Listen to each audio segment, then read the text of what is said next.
आणि खुलतो माझा मुखडा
सप्तशृंगी माता तुळजा भवानी माता की जय काळूबाईच्या नावाला सांग बोल येणार मारी उधा उधा येळकोट येळकोट जय माता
जय जगदंब नमो आदेश।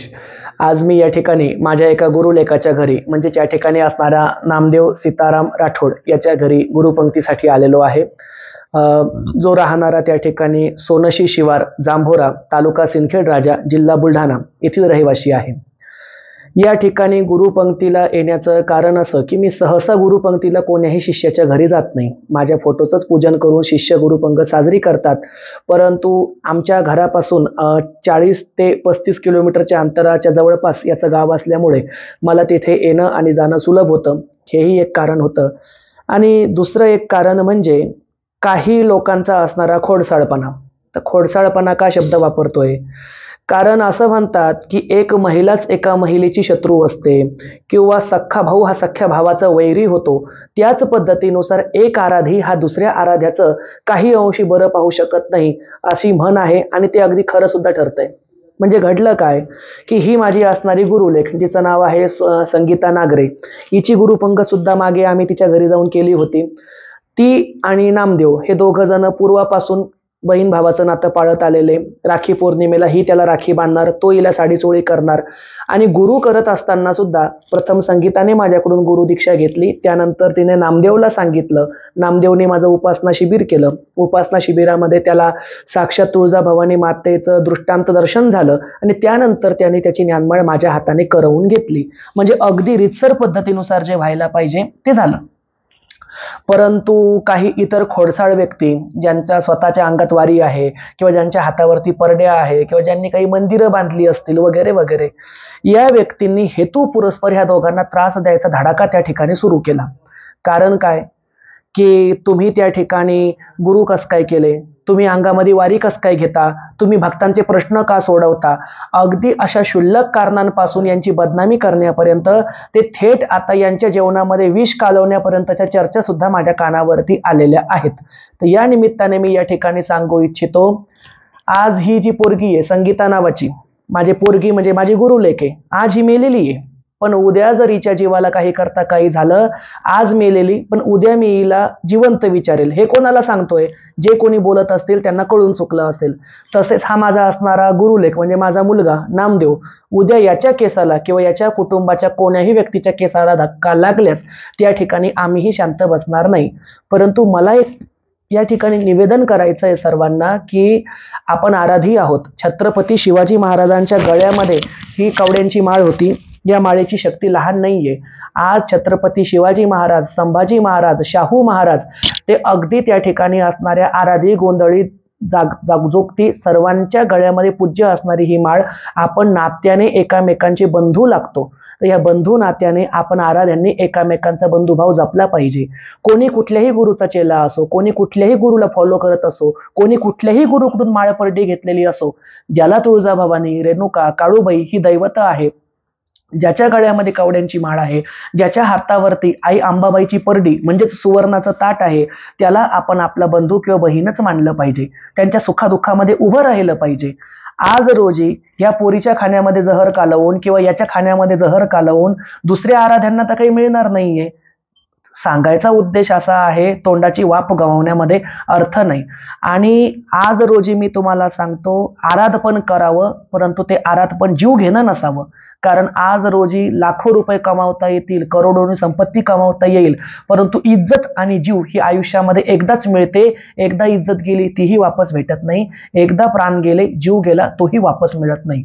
त्यामुळे आराधपण करा, देवदिकांचं कार्य करा, भक्तांची कोडी सोडवा, अंगामध्ये वारी घ्या, परंतु दुसऱ्या आराध्याला बंधू भावाप्रमाणे त्या ठिकाणी नातं पाळा। जर कुठला विषय कोणाचा खटकतही असेल, त्याला स्पष्टपणे जाऊन बोला की अरे बाबा, तुझ्या ह्या 2 गोष्टींमुळे आमचा जीव दुखला आहे। आणि ज्याने तक्रार केली त्या समोरच्या प्रतिउत्तर देणाऱ्या व्यक्तीने सुद्धा सविनय हात जोडून माफी मागावी की आपण अंबाबाईचे आराधी आहोत, चुकलं हुकलं असेल, लहानी बहीण समजून, लहाना भाऊ समजून आम्हाला माफ करा। अशा पद्धतीनुसार जर कोलॅबरेशन राहिलं, एकामेकांमध्ये त्यांचं समजूतदारपणा राहिला, तर आपलं पुढे हे माळ परडीचं खातं चालणार आहे। नवीन मुलं झाली बघा, डॉक्टर झाले, इंजिनियर झाले, वकील झाले, आज रोजी माळ परडीकडे बघण्याचा दृष्टिकोन लोकांचा भीक मागण्याचं साधन असा झालेला आहे। पूर्वीच्या काळामध्ये ज्या आराध्यांच्या पायावर मस्तक ठेवलं जायचं, आज ते आराधी दारामध्ये परडी घेऊन आल्यावर त्यांना पुढच्या घरी जा असं सांगण्यात येतं। हा दर्जा का खालावत चालला? आपल्या वागणुकीमुळे हा दर्जा खालावत चालला। त्यामुळे या ठिकाणी मी समस्त माझ्या शिष्यांना सांगू इच्छितो आणि या दोघांच्या घरी येण्याचं कारण फक्त एकच, मला कोणी लाख रुपये जरी दिले तर मी कोणाच्या घरी जात नाही आणि ज्यांच्या घरी जातो त्यांच्याकडून 1 रुपया सुद्धा घेत नाही. तुझ्याकडून काही पैसे घेतले का रे बाबा? काही 2-4 तोडे सोनं घेतलं? गाडीचं भाडं घेतलं? तुझ्या घरी आलतो काही मागितलं होतं? तर अशा पद्धतीनुसार आणि हे जे बसलेले आहेत ना, पहिल्या गुरूंकडे हिंडून आलेले आहे. 70-70 हजार रुपये गुरु दक्षिणा आणि काही तोळे सोनं सुद्धा घालून आलेले आहे. त्यामुळे त्यांना पहिल्या गुरुमधील आणि आंधळे सरांमधील फरक चांगला कळतो, त्यामुळे ते माझ्यासाठी जीव तोडतात. म्हणून जर कोणी त्यांच्या जीवावरती उठणार असेल तर लक्षात ठेवा, तुमची गाठ जगदंबा देवी संस्थान देऊळगाव राजा म्हणजेच प्राध्यापक मुकुंद आंधळे म्हणजेच माझ्याशी आहे. माझ्या लेकरांच्या जीवावर उठल्यास मीही तुमची गय करणार नाही. कोणासाठी सांगतोय? ज्या 3 आराध्यांनी यांना जीवाना मारण्याच्या धमक्या दिल्या त्यांना. हवं असेल यांची देवघरं बंद करतो, यांच्या माळपरड्या यांच्या घरापुरत्या ठेवतो आणि यांच्याकडे जी लोक अंगारा घेण्यासाठी येतात, प्रश्न घेऊन येतात, हे बिचारे तर पैसे सुद्धा घेत नाही हो, फुकट लोकांचे प्रश्न सोडवतात. पण यांच्याकडे येणारे लोक सुद्धा तुमच्या घरी पाठवून देतो. पण हात जोडून विनंती करतो, कोणाच्याही जीवावरती उठवू नका. जे समोरचे आराधी आहे त्यांनाही विनंती, जे त्यांचे गुरु असतील मोठे त्या गुरूंना सुद्धा विनंती, स्वतः तुम्ही मोठे आहात, सुज्ञ बुद्धीने वागा, स्वतःच्या शिष्यांना थोडीशी त्या ठिकाणी समजूत द्या. तर या ठिकाणी गुरुपंक्तीच्या कार्यक्रमाला आलेलो आहे आणि अशाच निरनिराळ्या माहितींसाठी, माहिती तर काय आज मी दिली नाही, मनातली खंत बोलून दाखवली, पण मला एवढ्या लांब का यावं लागलं फक्त एका गोष्टीसाठी, ती खतखत आज मी बोलून दाखवलेली आहे. भेटूया चला तर मग पुढच्या व्हिडिओमध्ये. तोपर्यंत सर्वांना जय जगदंब, नमो आदेश.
नमस्कार माझे तुझ्या चरणास अपराध माझे कोट्यान कोटी दयाळू अंबिके घ्यावे हो कोटी अंबाबाई माझे आई मजला ठाव द्यावा बोल भवानी